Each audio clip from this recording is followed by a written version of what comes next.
Welcome to the Rotary Club of Milwaukee. I am Club President Darren Miller, President and owner of JM Construction. As we begin our program today, we'll start with the Pledge of Allegiance. I pledge allegiance to the flag of the United States of America and to the republic for which it stands, under God, indivisible, with liberty and justice for all. Thank you. As we gather in person and virtually today, we'd like to begin with our invocation, which will be delivered by Christine Parr, President of Mount Mary University. Bear with me as I work the technology. From time immemorial, music has been a gift to humans. It accompanies us in celebration and in mourning. It moves our hearts in worship. It captures our love in romance and speaks to our fears in drama. In its own unique way, from ancient drumming to modern symphonies, music expresses our emotion. Today, as we hear of the plans for the Milwaukee Symphony Orchestra, let us remember the great words of Victor Hugo.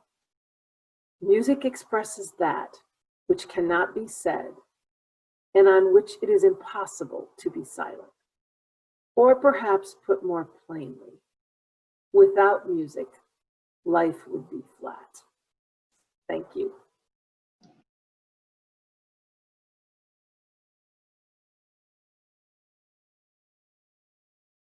Thank you.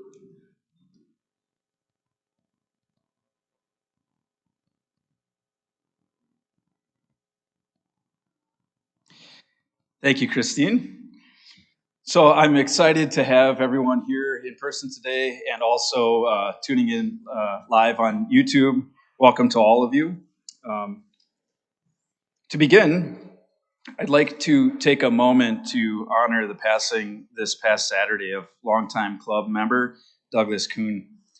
Doug joined the club in 1974, but retired many years ago to Arizona, so many of us may have not met him. A distinguished Vietnam War veteran, Doug was the president of Wisconsin Refrigerated Services until his retirement in 1988. According to his daughter, Kate, the Kuhn family now boasts 5 generations of Rotarians in their family. This information piqued my curiosity, and I learned that since 1921, 9 members of the Kuhn family have been Rotarians. Kate told us that her father loved being a Rotarian and was extremely proud of this strong family legacy. I'd like to take a moment of silence in honor of Doug.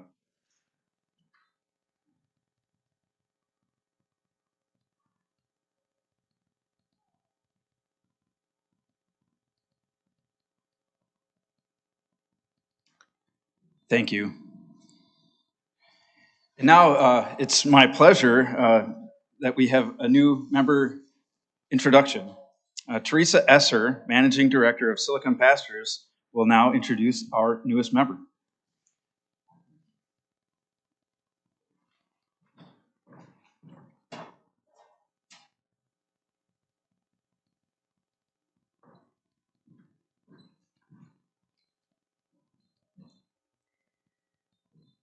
It is my pleasure to introduce Dr. Gordon Nameni to the Rotary Club of Milwaukee. Gordon was born in Cameroon and came to the United States at the age of 7. He grew up in Texas, and I'm gonna just go through some various highlights of his life, but anyway, bear with me. He, after growing up in Texas, he went to Brown University, then he went on to do a postdoc. He went to the University of Illinois at Urbana-Champaign. He did a postdoc with A.O. Smith. Going to the postdoc at A.O. Smith was how he got to Milwaukee. He went to South Africa as a Fulbright fellow. And then he went on to create a consultancy. He's the founder and managing director of August Brown, which is a Midwest-based strategy and technology-focused management consulting firm. For nearly a decade, Gordon has worked with the research and development, engineering, and marketing teams to improve the commercial outcomes of new product and market initiatives in the materials, chemicals, energy, environmental, and semiconductor manufacturing industries. His work has included Fortune 500 companies down to small engineering firms in the commercialization of emerging technologies, business model and strategy development, and product market placement and growth. Gordon lives in Menomonee Falls with his wife, Kova, and their 3 children, Corwin, Anna, and Willa. And most importantly, Gordon is fun. So if you ever get the opportunity to have a home-hosted dinner with Gordon, or to hang out with Gordon, or to just talk with Gordon, you're going to learn what I learned. Gordon is a fun person to hang out with. So it is my great pleasure to introduce him to the Rotary Club of Milwaukee. Welcome, Gordon.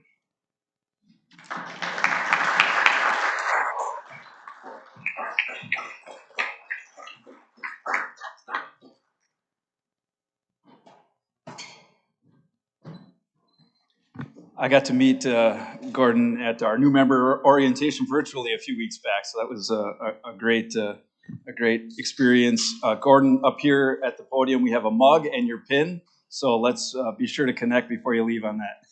Thank you. Thank you. So along the lines of new members, if there's someone in your network that you know may be interested in Rotary, we believe it's a perfect time to welcome and introduce them to our work and our programming. Consider inviting them to an upcoming Tuesday program or a Thursday snack as a way to connect and share how Rotary has enriched your life. As a COVID special, the admission fee has been waived for new members, so another perk. And now we have an announcement from Lilith Fowler, Executive Director of the Harbor District, regarding Saturday's Done in a Day river cleanup activity.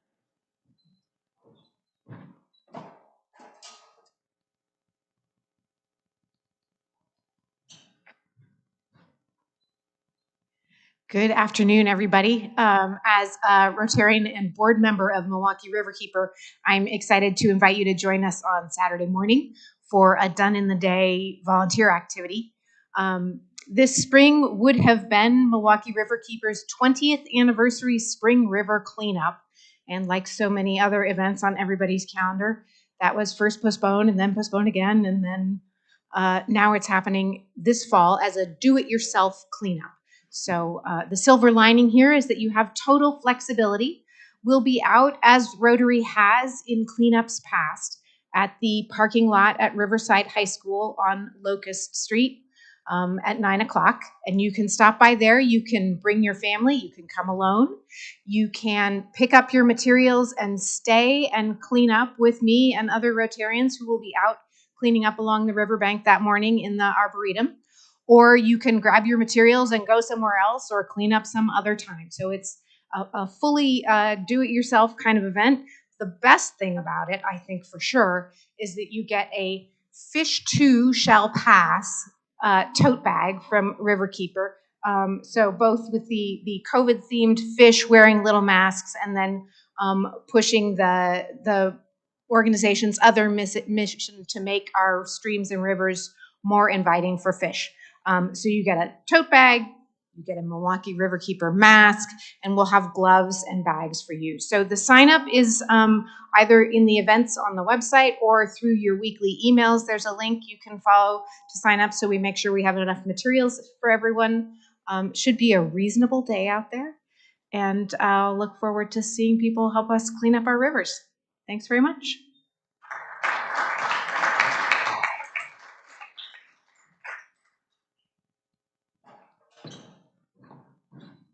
Thank you, Lilith. As a fly fisherman, I've spent a good deal of time in that stretch of river by the Arboretum, and let me tell you, there's no shortage of things to pick out of it. So if anybody can come, that'd be great.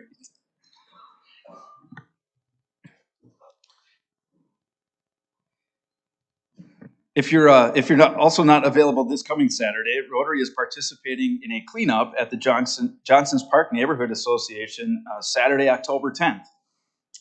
This is going to happen from 10 a.m. to 1 p.m., and the links can be found for that event in your emails.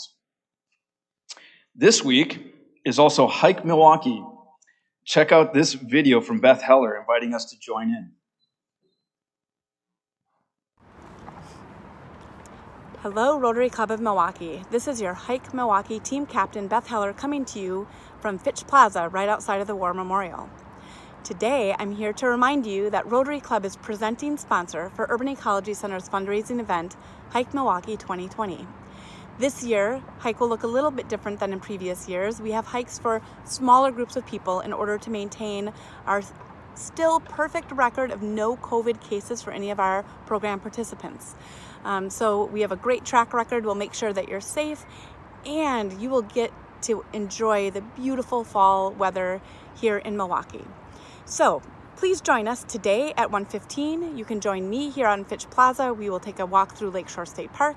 Tomorrow morning, that's Wednesday, at 8 a.m., Tori Ba, one of our educators, will be leading a birding hike through the Rotary Centennial Arboretum.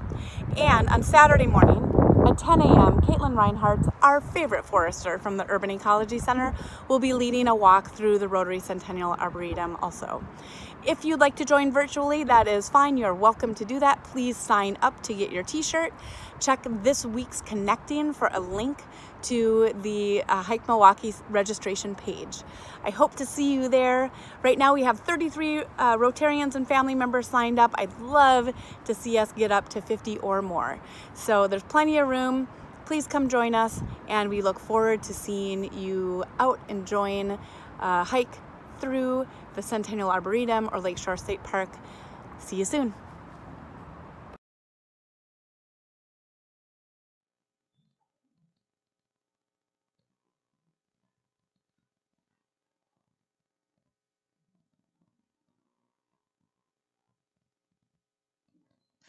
And thanks to Beth for putting that together. And again, as Beth said, there's still time to sign up to join and help support the Urban Ecology Center. Just a reminder that if you're joining us on YouTube today, please use the chat to ask your questions. And now to introduce our speaker, Karen Hung, founder and CEO of Silver Rock Consulting, will give the introduction virtually. This is Karen Hung. I am so thrilled today to introduce Ken David Mazur, the new music conductor for the Milwaukee Symphony Orchestra. Ken comes to us with a whole legacy of elite musicians and musicality from his family. He was most recently the associate conductor at the Boston Symphony Orchestra, where he had a landmark tenure. He was born in Germany and started studying violin at the age of 4 years old. Imagine that. And of course, a whole history of learning and playing from there. He and his family moved to New York City when he was young, where his father was, Kirk Mazur, was the music conductor with the New York Philharmonic. He graduated from Columbia University, and Ken also this season starts as the principal conductor with the Civic Orchestra of Chicago. He and his wife Melinda started the Chelsea Music Festival in New York a few years ago.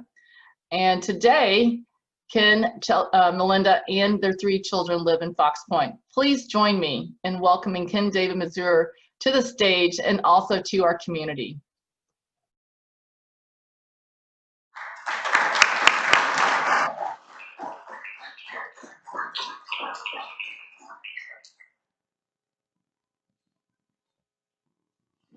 Okay, David, welcome.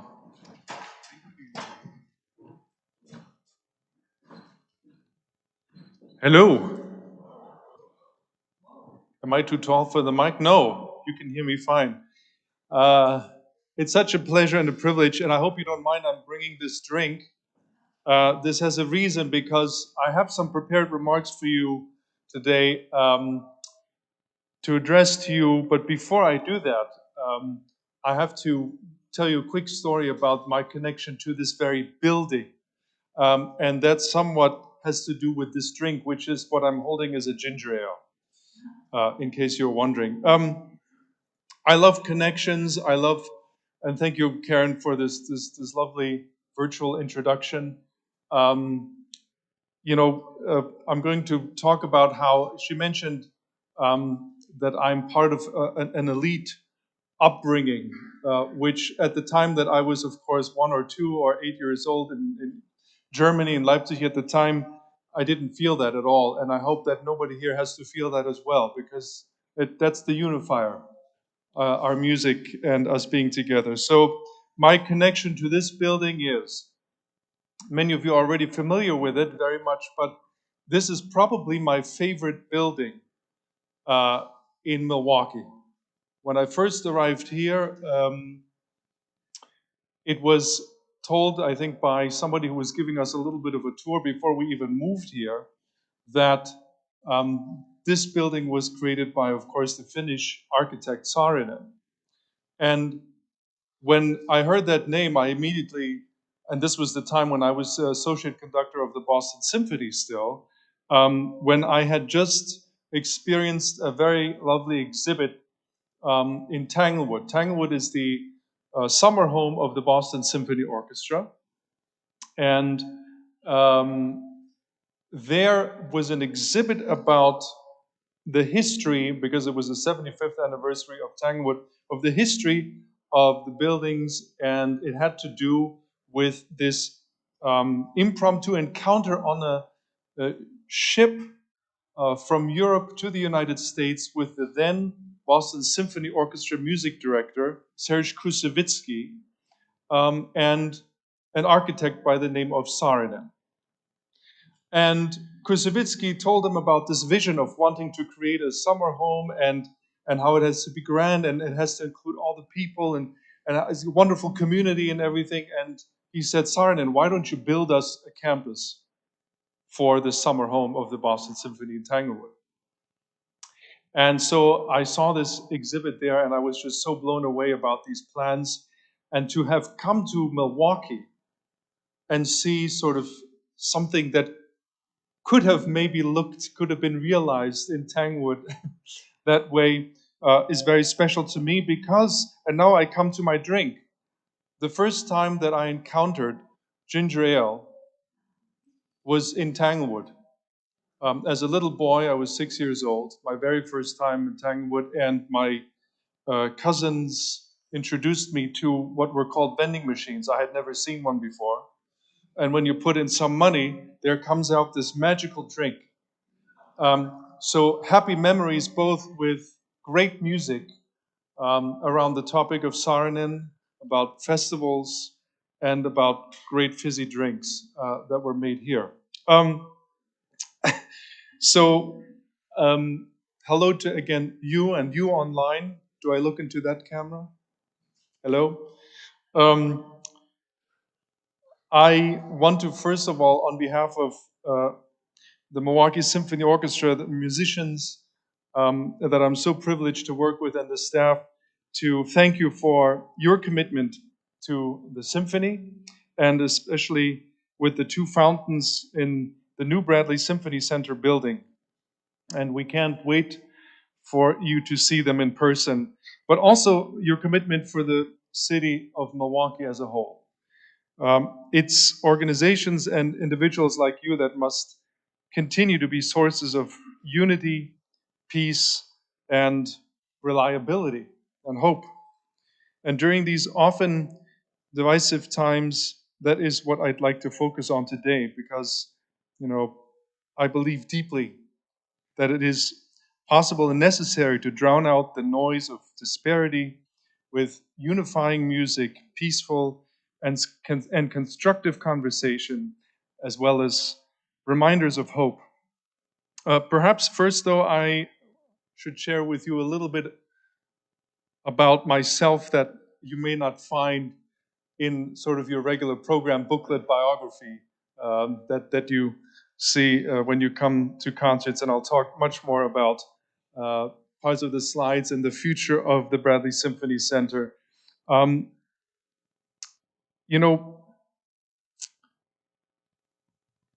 There are certain things for me when I was growing up in Leipzig, which was then still in East Germany, that are continuously influencing me and my beliefs, both about music and what power I believe it has to bring about in unity. I was born to a Japanese mother. She was, by the way, the only Japanese person living in the city at that time, possibly even in the country at the time, because, what Japanese, natural citizen would want to live in a country like that that's shut down, right? And of course, a German father in Leipzig in 1977. It's the home of one of the world's oldest orchestras. It was founded in 1743, so it's 277th anniversary this year. It's the birthplace of Wagner and Clara Schumann, one of the greatest female composers, of course, of history, and married to the great Robert Schumann. It was the workplace of Bach, where he wrote most of his cantatas, of Telemann, of the Schumann couple, Johannes Brahms, and one of the greatest who is still influencing music today and without whom I wouldn't even have my profession as a conductor of a symphony orchestra, and that is Felix Mendelssohn. Felix Mendelssohn basically invented the profession of a modern conductor because as the pieces were getting more difficult, orchestras could not simply be led by the musicians. They needed someone who will help them master the pieces, especially as the orchestras were getting larger and the pieces were getting more complex.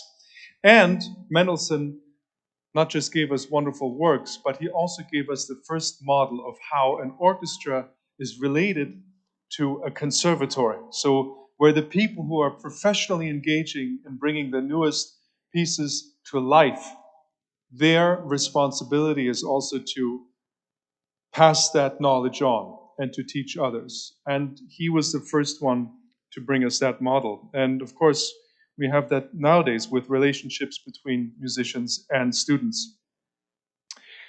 There are a few parallels here between Milwaukee and Leipzig. So for me, I immediately felt quite at home, even though, of course, there are also many differences. But first, Milwaukee, as I checked late on Google, has 592,000 inhabitants currently, depending on how far you draw the circle.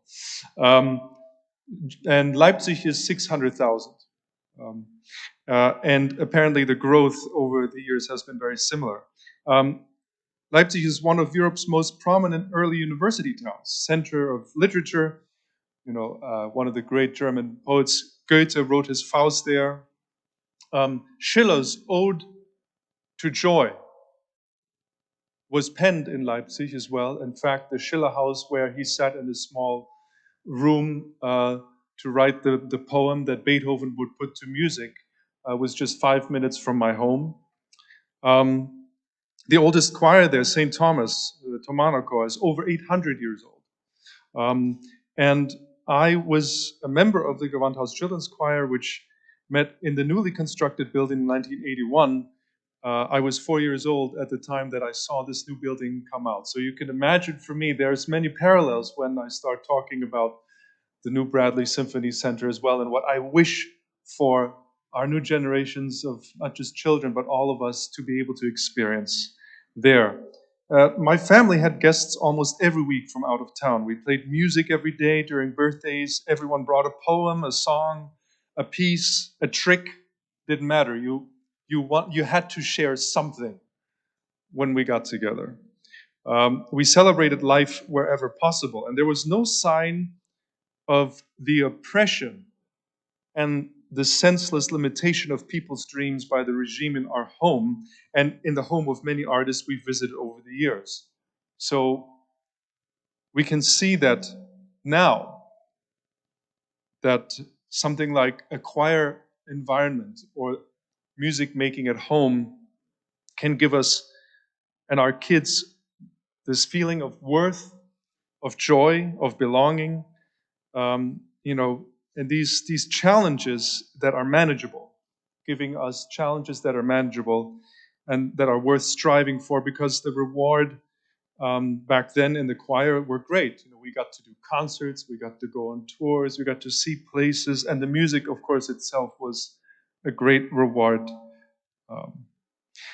In a way, my school, I went to, of course, a government public school, and I was bullied for, I guess in German, they said Du Chinese, du stinkst nach Käse.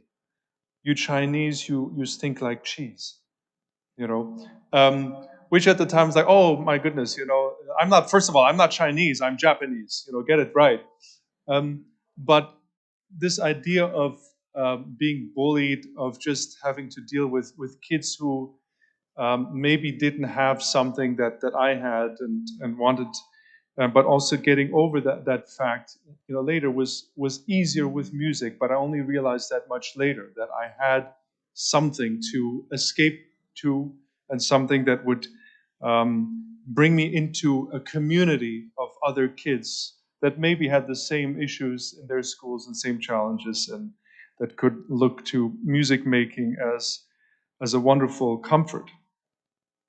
The Gewandhaus motto that I would walk past almost every day in the new building is from Seneca, the philosopher, res severa verum gaudium, which means a serious thing is true joy. And it influences me to this day. During the time of the choir, the studio in the Gewandhaus overlooked the Karl-Marx-Platz, which of course was renamed by the East Germans just for propaganda reasons, right? Every Monday there, I saw the crowds get bigger, the conversations get stronger, and in case some of you are not aware, but this coming weekend, Germany is commemorating the 30th anniversary of the reunification of Germany. The movement was begun by a pastor who started making peace prayers through the city, asking his congregation to just walk through the city with them and pray for the city, pray for the people to have conversation. And when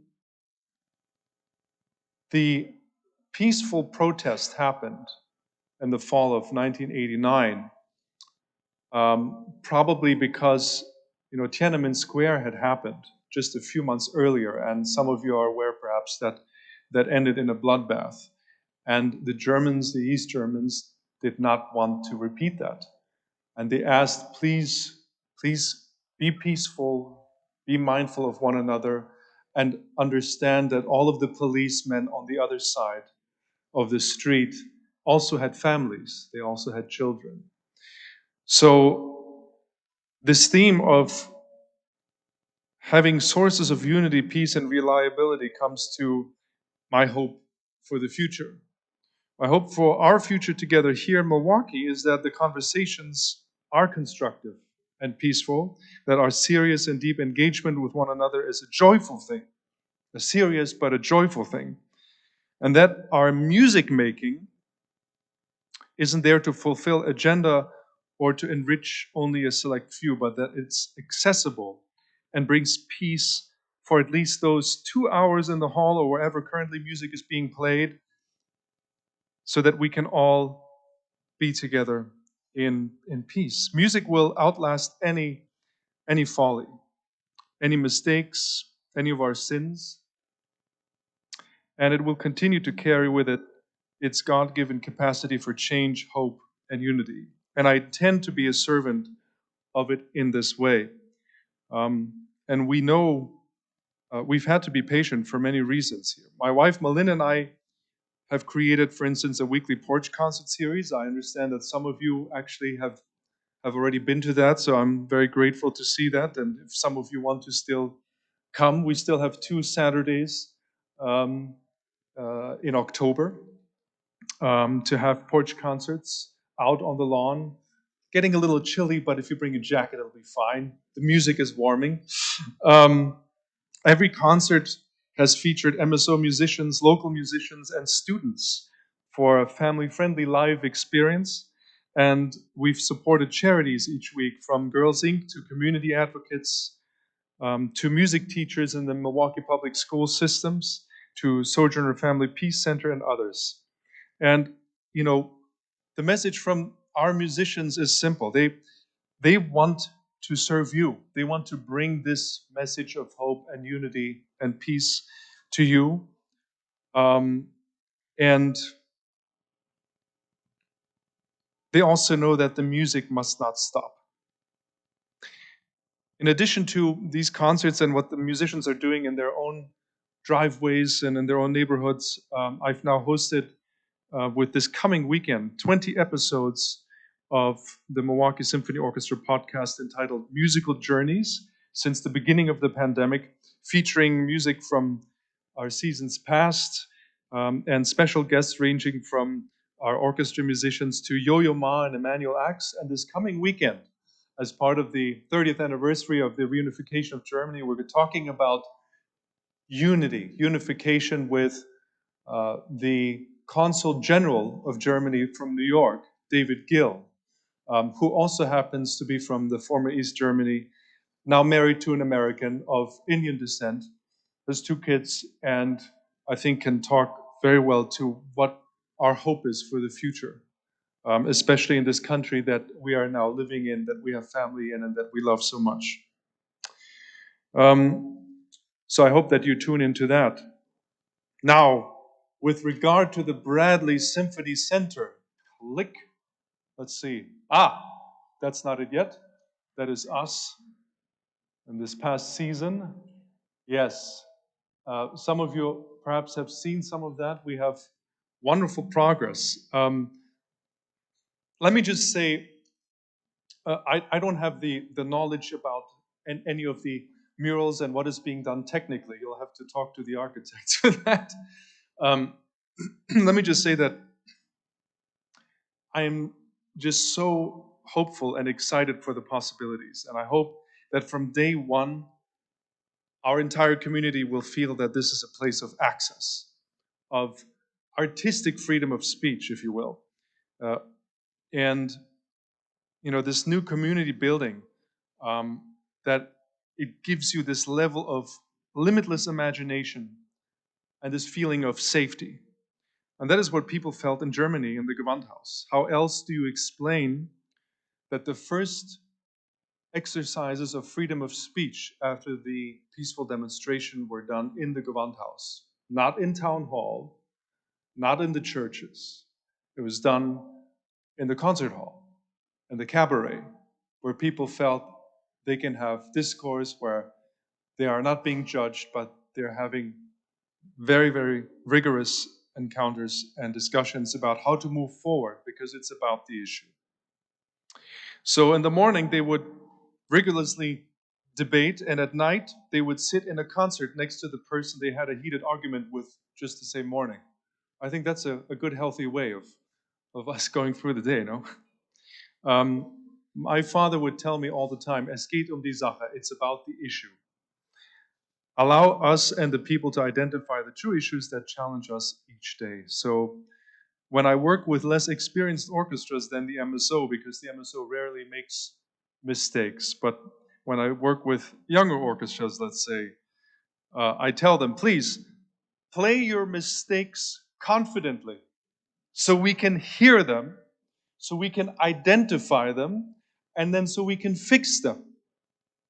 I think this is how we should all be, not just in the concert hall. We want to have those kinds of conversations.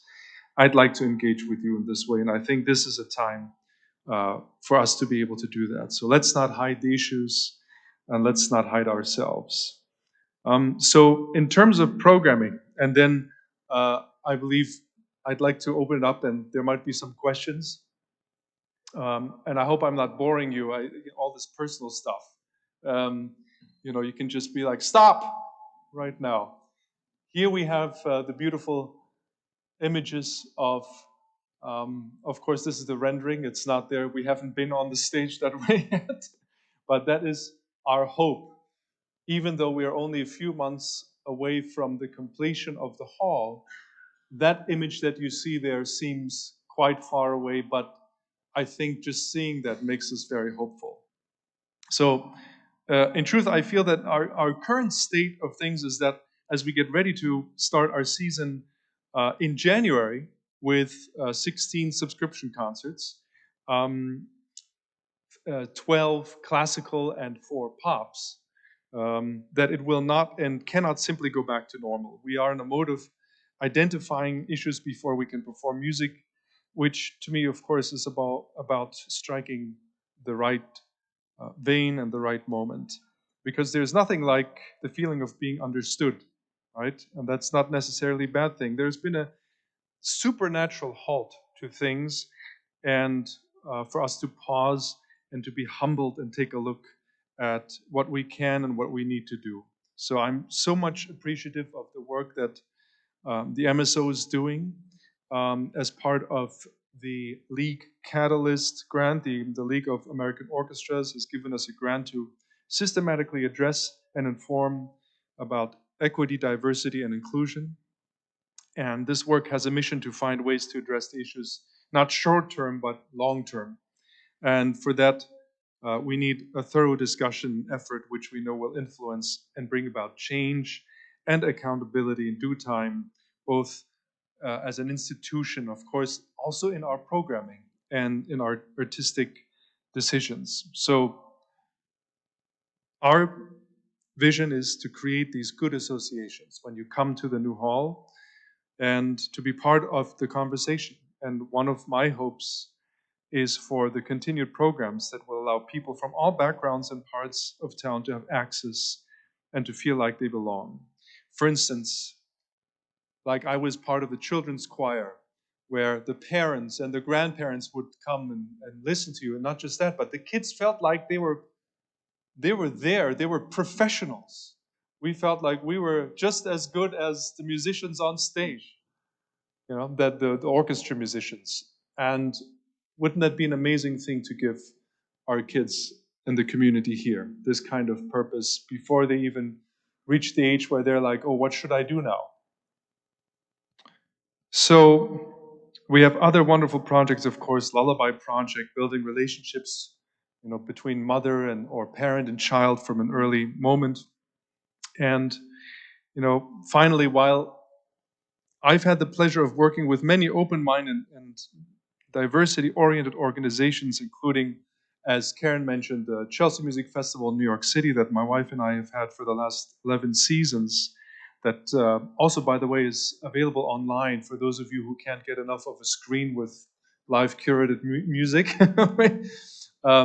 It's performing visual and culinary arts programs that we're doing in New York City, and that a lot of those ideas are actually being brought here starting next year as well. So if you want to get a taste of that, please join us online, Chelsea Music Festival, online encores it's called, and it's everything from Baroque to jazz, and that's what we hope to be doing here as well.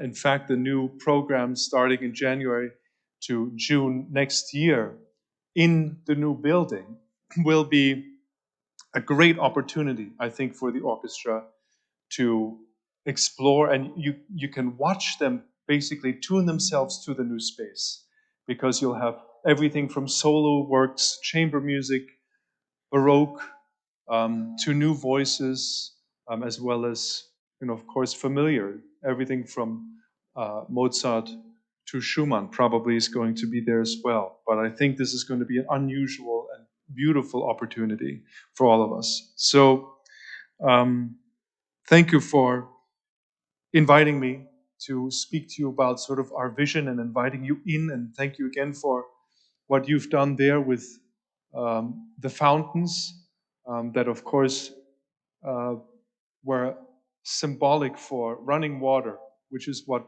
I always feel music has to continue to be in the community. And I look forward from now on to the many things that we will be able to accomplish through music, art, and encounters together. Thank you to the Rotary Club of Milwaukee. Thank you to all of you online. And I'm happy now to take any of your questions or comments. Thank you so much.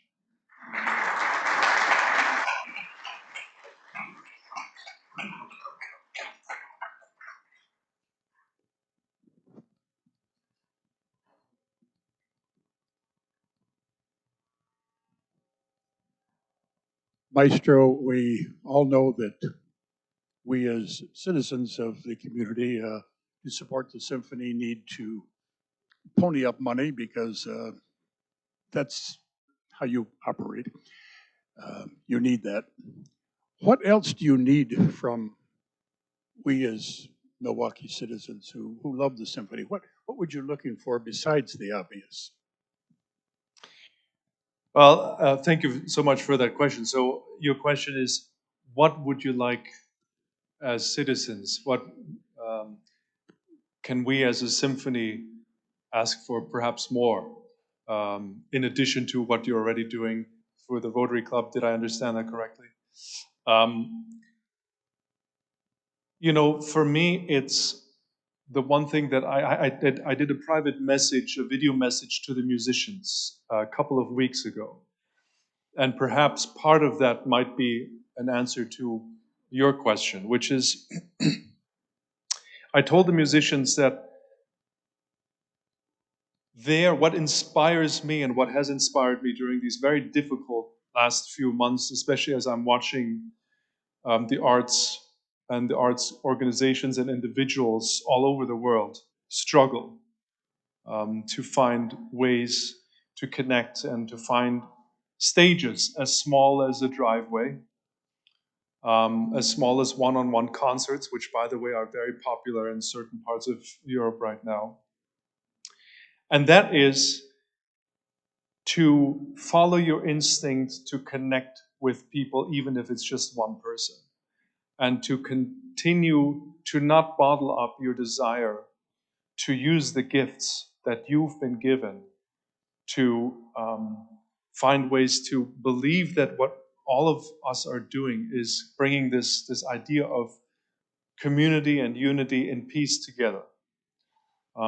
In terms of music, I would encourage ideas to come forward, for people to not just make the symphony center, the Bradley Symphony Center, the destination, but to also regard it as a place of a think tank, if you will, that is a starting point for other community making and relationship making out in the community, for ideas to come out. And, for you to also personally have this relationship to music. As one of your members said earlier in the video message, it came from her experience personally. And I think that we are really bad at selling things or making people be convinced of things if we are not truly convinced that something has moved us personally. I find it a privilege for myself that I get to do that every day, either as I'm listening to recordings or looking at scores to think about what do I want to share with the community of Milwaukee. It's got to be a personal connection. And all of us have that in us, that we're reacting to something personally, and then we can't wait to share it. We can't wait to share the good news, right? This really amazing experience we've had with something. And that to me is more powerful than anything. I don't care about something that is popular. I've talked about the danger of something that is trendy, if you will, right? The word trending is very trendy. It's more about what you personally have experienced. This, wow, that was amazing, or that was a great piece of music, or that wasn't so good. Okay, but I know maybe the next time, yeah, there'll be something great. And for that to be shared, I think that process, that to me is amazing. I don't know if that answers your question somewhat. Thank you.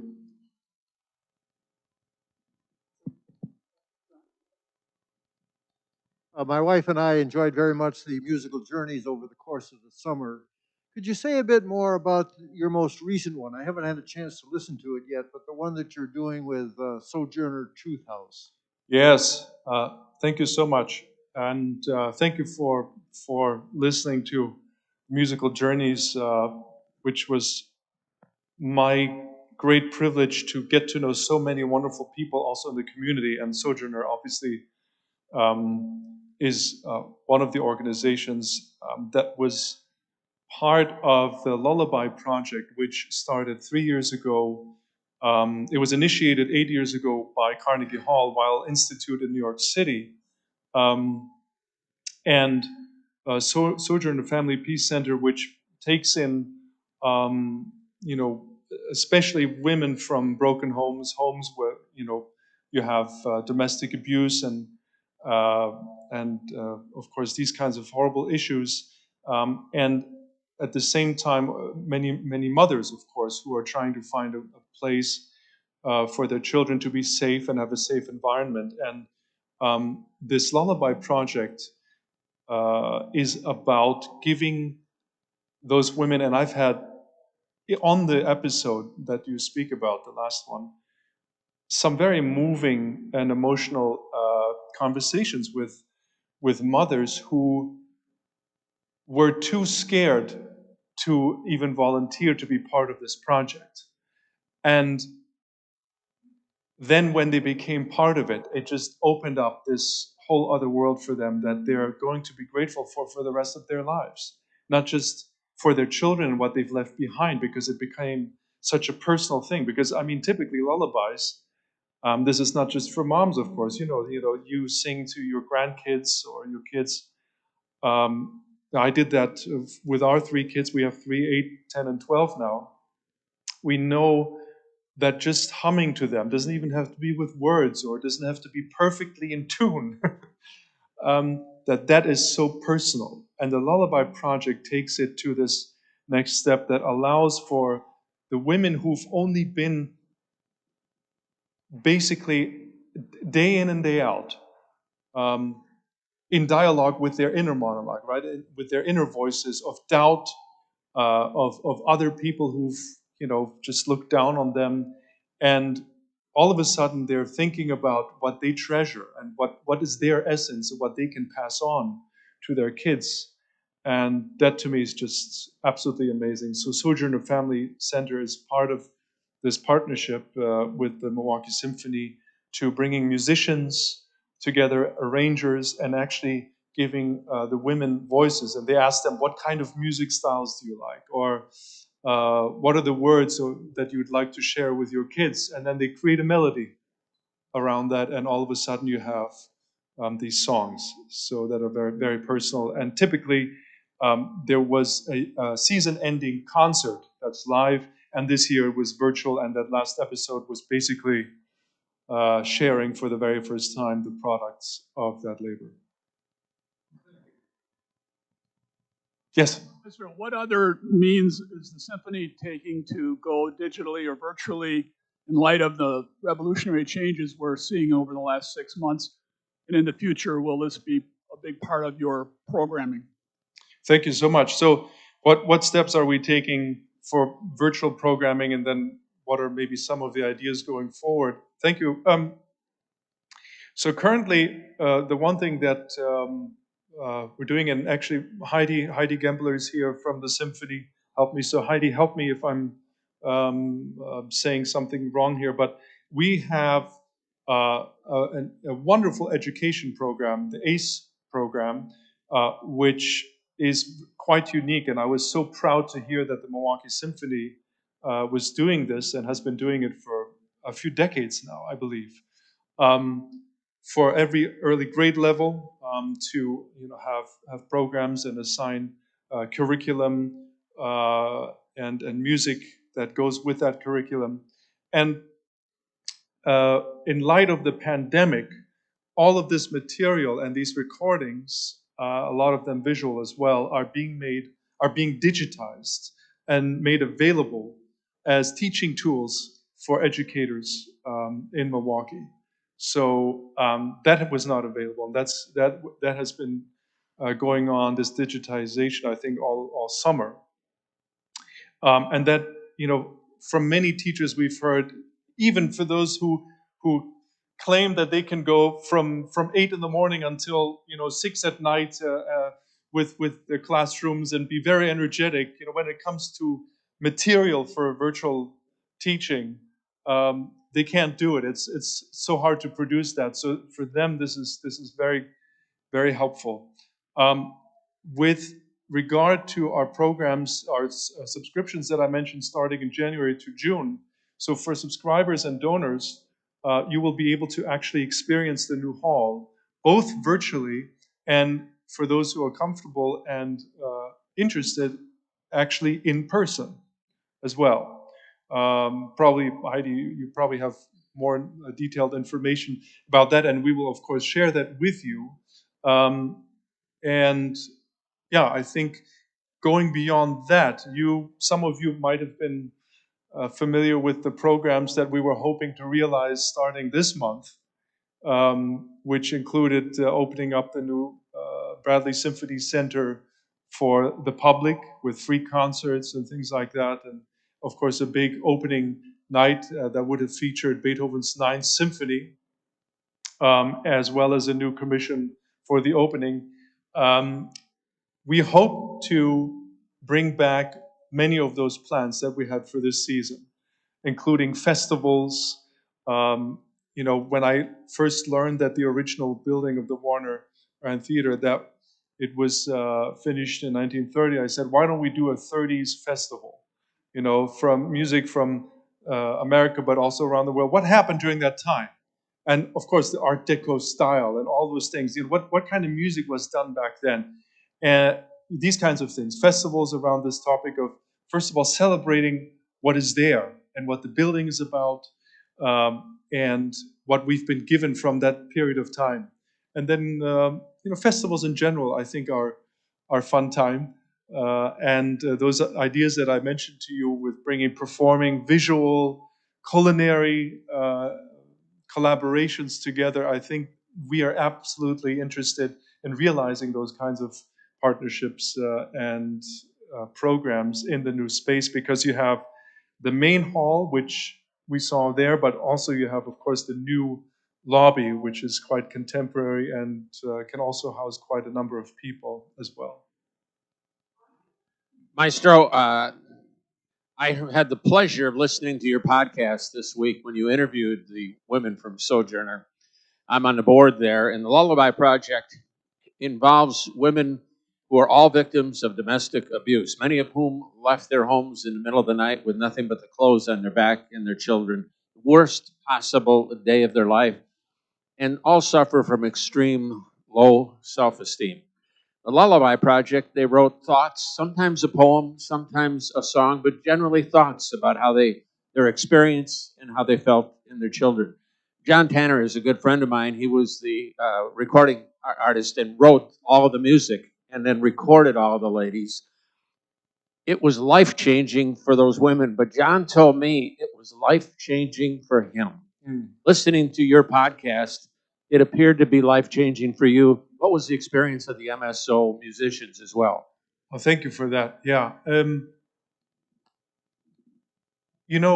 My goal was, and in a sense, the pandemic has given me the opportunity, before we, let's say, go back to the usual, right? A lot of people who are calling for change, their number one fear is that things are going to go back to normal. And I'm trying to assure them nothing will go back to normal. From now, there's no way, and I feel a lot of the musicians feel that as well. For me to encounter people like the ones who have all been involved in the Lullaby Project was very humbling and very moving, because, as you mentioned, it's not primarily for the victim to witness that process, that we are all part of a body. We are all part of a body, and we're all relying on one another to mend one another. And all the musicians that I've talked to who've been part of it say the same, that it's changed them, that it's moved them, it's changed their lives, because, of course, they see this process of the women trying to get out the essence of themselves, because they felt like they weren't given voice, and to allow them to become, to channel that, because basically every time that they were themselves, they were probably, they were pushed down, they were limited, they were pressured to try to be something else or someone else. And I think that moves all of us deeply, or it should. If it doesn't, there's something wrong with us. And for the musicians to be part of that is important, because, and for me, for that to be moved is important, because I've never been a fan of music and just for entertainment or just for escapism, which sometimes it is, of course. But it's truly for me this moment where I do believe when we're sitting there together for whatever amount of time, that we are actually experiencing world peace. And there's a level of cynicism, from parts of the community around this topic. But I think that people who've experienced this kind of hardship will understand that this is not, there's no cynicism attached to that. But it's a real thing for us to be able to feel that. So I do value that strongly, and I, as you said, John, who's done so much amazing work, and then all the musicians who've spent a smaller amount of time, feel the most amazing thing is when you have a mother who comes in for the first time, is unable to really speak. You can tell a closed person, and then all of a sudden you have the confidence to go out there and share your message to your children and share that with the world. And that's quite a transformation. Ken, David, we are really blessed to have the world-class organization that we have in the symphony here in Milwaukee. For those who are not familiar, we have just incredible talent that's here in Milwaukee, and we're really grateful for that. So thank you for being an important component of that organization. We're just really lucky and fortunate to have all of you here. My question is about the experience that we can expect coming into the new Bradley Symphony Center as opposed to what we experienced in Uline Hall. What is going to be the same, and what is going to be a little different as we move into that space? Well, thank you. Let me start with the same, because I feel that list might be quite short. The same will be, I think, what I've experienced in Uline Hall from day one, the first opportunity I had to work with the Milwaukee Symphony Orchestra when I came. And to me, I think this was only about 2 years ago. I can't believe, because I feel like my family and I, we've been here for years already. That the integrity and this music making and the way all of the musicians in the orchestra regard their craft is world class and very personal to them. The way they approach it, the way they come prepared. I mean, I said it many times, and I mean it truly, that the Milwaukee Symphony is one of the best orchestral and music-making experiences I've had in my entire life. So for me to be able to repeat that, not once a year and come as a guest conductor just for maybe 1 week a year, to be able to do that multiple times a year is a great privilege. And on top of that, to be able to share much more in-depth some of the vision of the new programming, as I've started to share with you and outline, is an even greater gift.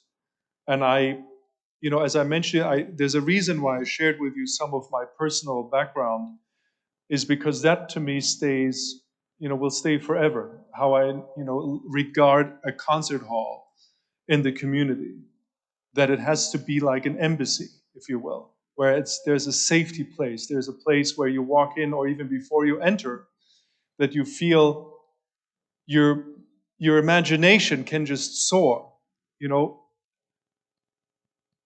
The people in East Germany didn't have many opportunities to speak their mind or to even share their thoughts or imagination. And when they came into the concert hall, all of a sudden they were like, oh, I'm allowed to do it here. And, there are many galleries. Before you even got to your seat, you actually passed a lot of big portraits or oil paintings, or even one of the biggest statues of Beethoven by the great sculptor Max Klinger was there. And it was created it was put in a way, looks imposing if you look from the bottom, But my father, with the architects, decided to bring it down, create a little hole in the lobby so that he's looking at you at eye level. So you actually felt like, because that was Beethoven's message. This is one of the reasons why Ode to Joy is not just the European anthem, but why we celebrate Beethoven's Ninth Symphony on many occasions. He talks about brotherhood on an equal footing. So not somebody looking down on you, which is what Beethoven wouldn't have wanted anyway. He wanted to see eye to eye, and he wanted other people that he came in contact with to see eye to eye with you. So for me, when I talked about the new Symphony Center, this good association is what we have to start the history and the history of this hall with, from the first opening moment that you come through, that you feel not just welcome yourself, but you feel, yes, my friends and my family would be welcome here, and they would feel comfortable here. You know, that is my hope. And so, for me, perhaps some of you, Eline Hall has that association. Maybe it does. I have not had any bad experiences there, but that's one main aspect for me. The other one you're probably talking about is, and I can share with you a personal conversation I had with Scarborough, who is the acoustician for the building. Some of you might be interested. Scarborough was also the acoustician for the Cleveland Hall, for Severance Hall in Cleveland, the Cleveland Orchestra, for Nashville, now for the new Lincoln Center. And as you know, all those halls are extraordinary. And he's said to me in our meeting here in the offices, you will truly have one of the unique halls in North America, acoustically speaking. So that's what we're hoping for, but we haven't heard it yet. But he's saying that this will be truly extraordinary. So you could probably expect that is a major difference. On top of that, of course, I mean, what you're going to be surrounded by, all of the visuals that you see, and the fact that a lot of the things were preserved very well, from the 1930s, from the original building. So a few months ago, before the pandemic, they were telling us we're actually ahead of schedule because we didn't have to restore so much. So of course now it's a little. It could have been worse, I guess, if that hadn't been the case. But so the visuals, and then as I mentioned, the fact that you have a few other areas where you can create gatherings, panel discussions, exchanges, exhibits that perhaps deal with certain topics or festival themes that we might have. And on top of that, there are a few other ideas to creating encounters, that I said, like perhaps a children's choir, or bringing other organizations in that certainly should take advantage of this space. Yeah.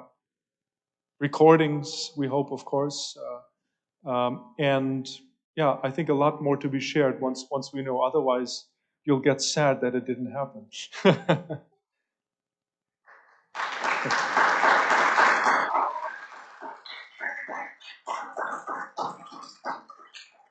Thank you.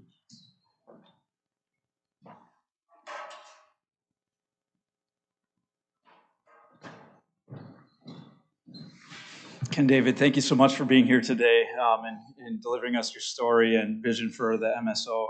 It goes without saying that music has infinite capacity to build goodwill and better friendships.